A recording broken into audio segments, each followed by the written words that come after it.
महाराष्ट्र के मुख्यमंत्री जी को मैंने चिट्ठी लिखकर ये निवेदन किया है कि महाराष्ट्र के मेडिकल एजुकेशन डिपार्टमेंट ने 18 अप्रैल को जो रिपोर्ट जारी किया है, उस रिपोर्ट में महाराष्ट्र में जो कोविड के केसेस पाए गए हैं उनमें से 63% से लेकर 79% तक के केसेस असिम्टोमेटिक है, इस प्रकार से कहा गया है।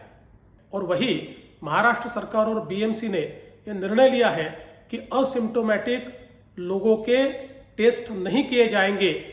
इससे बड़े पैमाने पर जिनको कोरोना है ऐसे लोग टेस्ट के परव्यू से बाहर रहेंगे और कोरोना का फैलाव भी बढ़ेगा।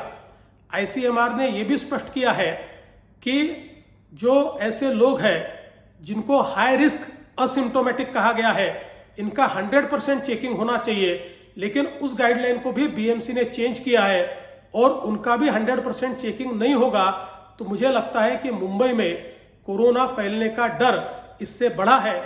इसलिए सरकार ने तुरंत आईसीएमआर की गाइडलाइन को मानते हुए असिम्टोमेटिक व्यक्तियों का चेकिंग भी करना चाहिए। और जिस प्रकार से एग्रेसिव चेकिंग की बात आईसीएमआर ने कही है, उसी स्ट्रेटेजी को मुंबई में और महाराष्ट्र में अपनाना चाहिए। इसके साथ साथ मैंने ये भी निवेदन किया है कि जो रिपोर्टिंग हो रहा है उसमें भी कई गड़बड़ियां हो रही है।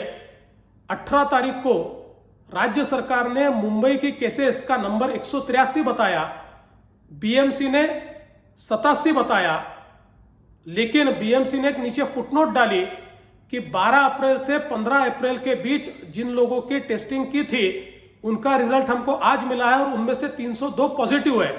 तो इसका मतलब कुल रिपोर्टिंग में बीएमसी ने 389 लोग पॉजिटिव ये बताने की आवश्यकता थी और उसी आंकड़े को महाराष्ट्र सरकार ने भी बताने की आवश्यकता थी। लेकिन इस प्रकार से आंकड़ों में जिस प्रकार का हेरफेर हो रहा है, मुझे ऐसा लग रहा है कहीं ना कहीं आंकड़े छिपाने का प्रयास अगर यहां हो रहा होगा तो ये बहुत ही घातक होगा।